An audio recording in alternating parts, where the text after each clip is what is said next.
Yeah, yeah, bro. Yeah, bro. The main character, the main character of Part 8 is literally named Josuke. Really? Yes, Yeah, Josuke Part 8. His name is Josuke Hideshikata. he's in the sailor outfit.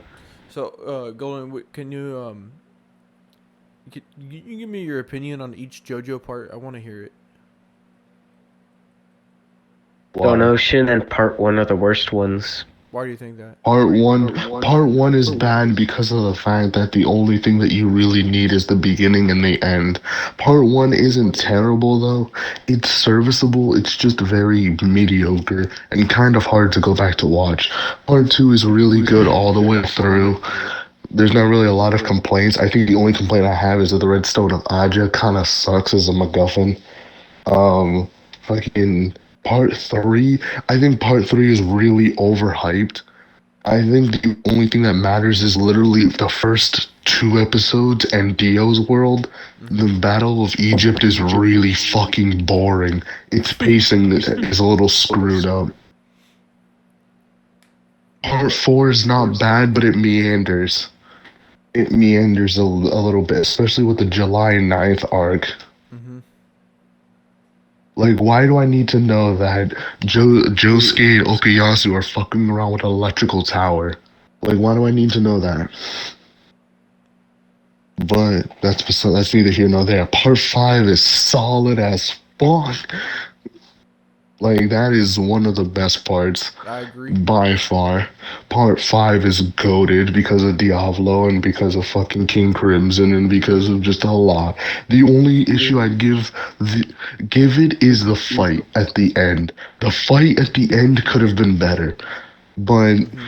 Yes. but it's not Requiem. But at that point, it's not Requiem. But that's besides the point.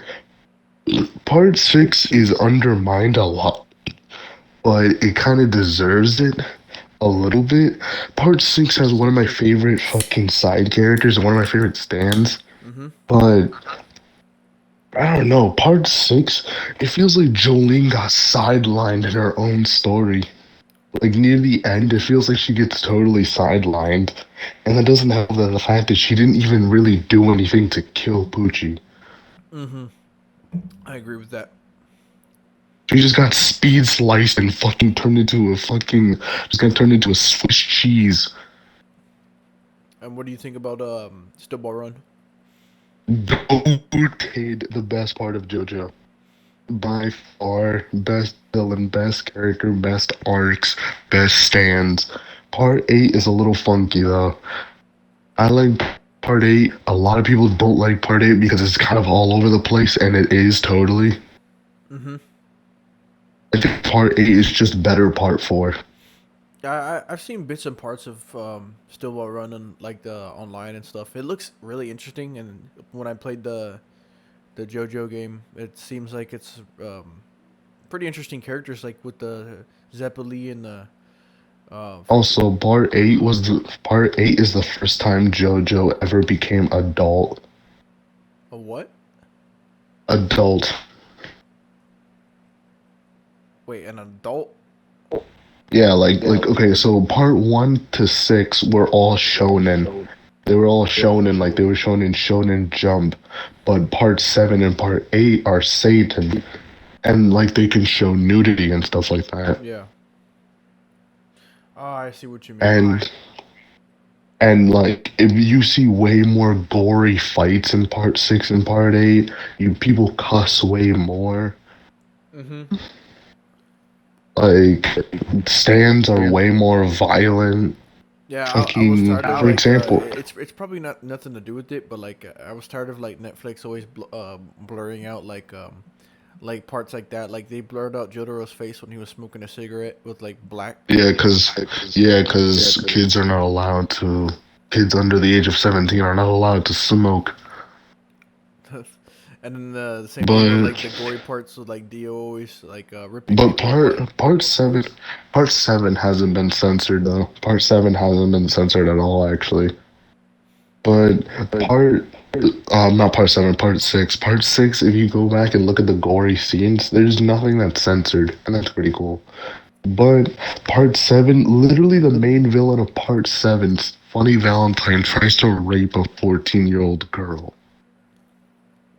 What the hell? He doesn't know, Like but it's still he rape. doesn't know he doesn't know that it's a 14-year-old girl, but he still tries to rape a girl. Period. And Dom, what do you But think it's about okay. He each was doing part? it for his country. Hold on. Uh, What do you think about each part? don't like one. Love JoJo though. Why don't you like part one? Two, John, Same reason as I because don't like it. it's boring. Part two, really good part. Definitely top three. Three is overrated. Four is really good. Dio's world though. Five, don't like five. You don't like Uh, five? Wait, no, five is good. Don't like six. Seven is obviously, you've heard high praises already, Mm-hmm. and I haven't finished eight. Okay. I finished eight. I think eight gets a lot of shit though. Eight is because eight is the most experimental out of all of the parts. Because part eight, it's so sidelined that I don't even know how to explain it. Like you'll be on track for the plot, and then out of nowhere, you gotta go over here because fucking what's her face has a new boyfriend, and it just turned out to be a new rock human. For me, I think part one is like really really good.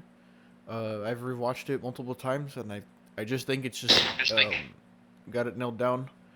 With like the story, I understand like it's not as cool as like the stands and stuff.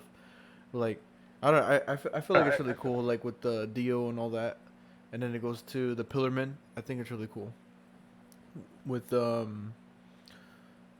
what was the name for the next part? It was Stardust Crusaders. I really love Stardust Crusaders a lot because it's finally introduces like stands and stuff, and it's like, whoa, what is this cool new ability? And it's no longer like Hamon. It's only Joseph's like like the last one who uses it and stuff, and he combines it with his stand. I think it's really cool. And I think like Star Platinum was a really cool introduction to the story, and I going forward, it proves to be like really powerful compared to the other stands, and I think that was really cool. Like they showed how much power he had because like of like his personality and everything. And going on to like the next part was like Josuke, and I felt like the art style kind of went weird, but I still enjoyed it. I think Crazy Diamond was really cool, and Yoshikage Kuro was like pretty scary. Good. Good. Do you remember the name? I had a feeling you were gonna say something. Good. Good. Do you remember the name? And I feel like Yoshikage Kira was a scary villain. I feel like he's up there with Dio, and but Crazy Diamond is really really cool because I like how he like punches things and he rebuilds things, and then like he can just make his own homing missiles and everything. That I think that was an interesting trait that he had. And then with the next part with Jolene, um, to be honest, it doesn't feel the same as the other JoJo's. It kind of feels like she's weaker compared to the other ones. But Cause she is like her ability is just the weakest. Like if you line up every besides Jonathan and original Joseph, obviously. Besides like of all the stand users like Jotaro onwards, she's the weakest. Like she literally has the weakest ability. yeah, but I think she's still an interesting character, and I think I just skipped a part. I think I forgot Giorno. The only reason she's strong John, is because of the way she uses her ability. Mm-hmm. no, but if you were to, yeah, but if you were to just use her, like if she were to just use her ability, it's pretty weak.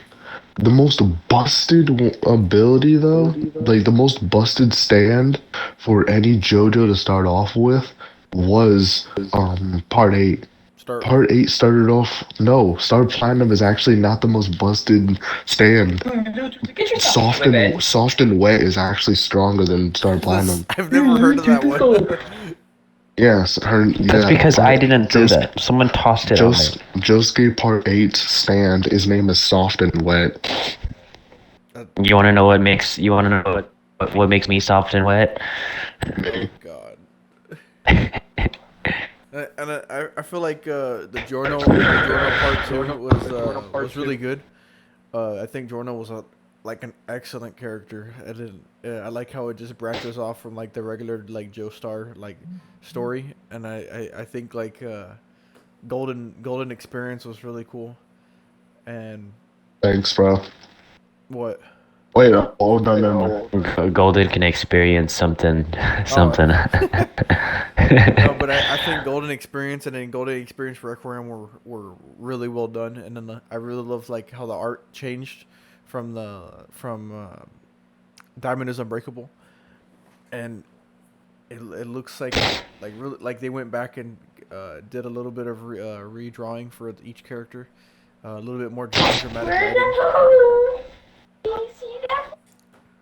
But I haven't got to Still Ball Run yet, so I don't know how that's gonna turn out. I've only seen like pictures and screenshots, like I've said.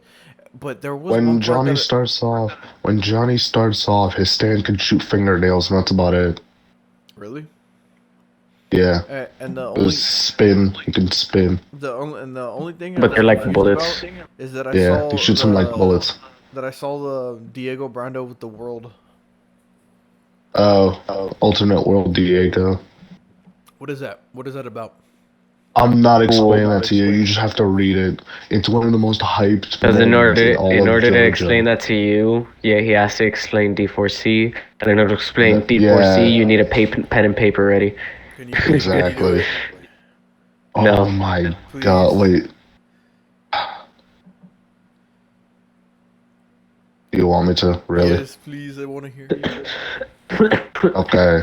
Are you sure you just don't like hearing me talk? No, I just like hearing about the JoJo story. His sweet voice. Fine.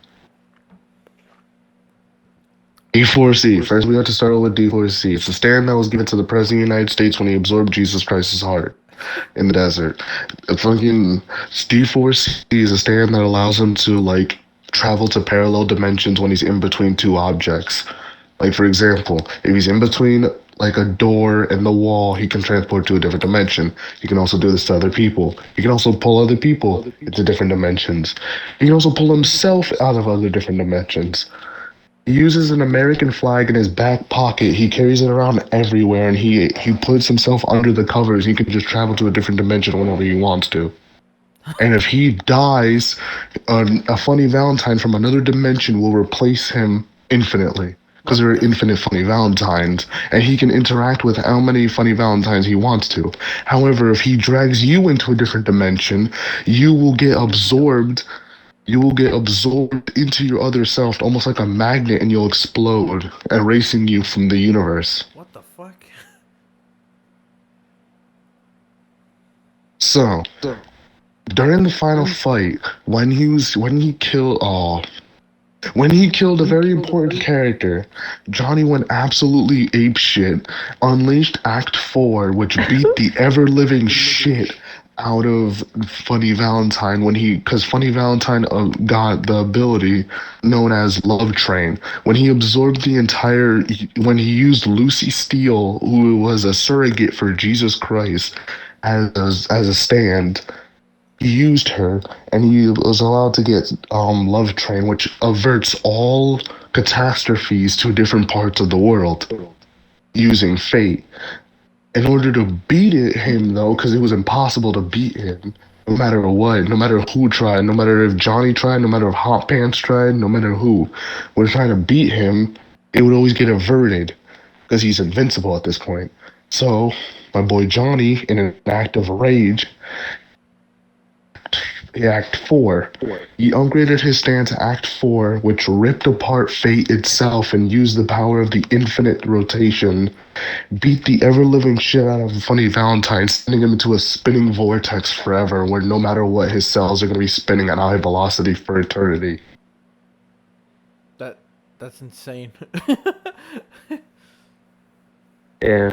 And he hasn't even brought up Alternate World Diego. So you're wondering where the fuck Diego comes into. Yeah. Well, originally, Diego was a British jockey rider from England who who was a subject for Dr. Ferdinand. Dr. Ferdinand was a terrorist that was hired by Funny Valentine to turn the entire Rocky Village breakdown into a bunch of dinosaurs for to find the corpse parts. He turned the entire village into dinosaurs. However, Dio's resilience was so hard, he was able to absorb the stand of scary monsters, which allows him to command the dinosaurs and turn other people into dinosaurs and turn himself into a dinosaur. That's He kind tried of to like the double. vampire thing, but with dinosaur. Yeah, exactly. Yeah, he's a dinosaur. So he turns himself into a dinosaur. He turns himself into a dinosaur. He tries to go up against Funny Valentine, but before that, he asks Funny Valentine, "Hey, can I have Manhattan?" And Funny Valentine's like, "No, you cannot." And so he wants to Diego, power hungry because he's a dinosaur now, wants to like own the White House. So he tries to go up against Funny Valentine, finding out who his ability is. And but before he can fully kill Funny Valentine because he absolutely rips him apart, another Funny Valentine comes out of nowhere, shoots him in the eye, and he throws him under a train. He gets hit by a train and dies. What? So Diego just dies? Diego dies near the end of the comic.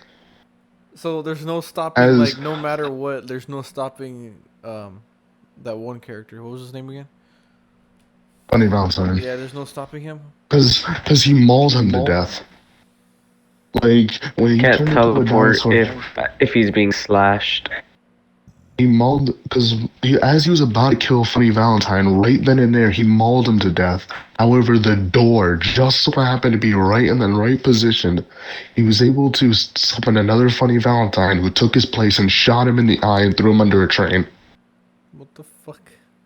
And they all have the same stand? No, there's only one for D4. That goes back to D4C. D4C in the alternate universes, there's only one D4C in the entire multiverse. So, And wait, how every do they single all work Funny with each Val. other? Because they It's all like have their memory common transfer. goal.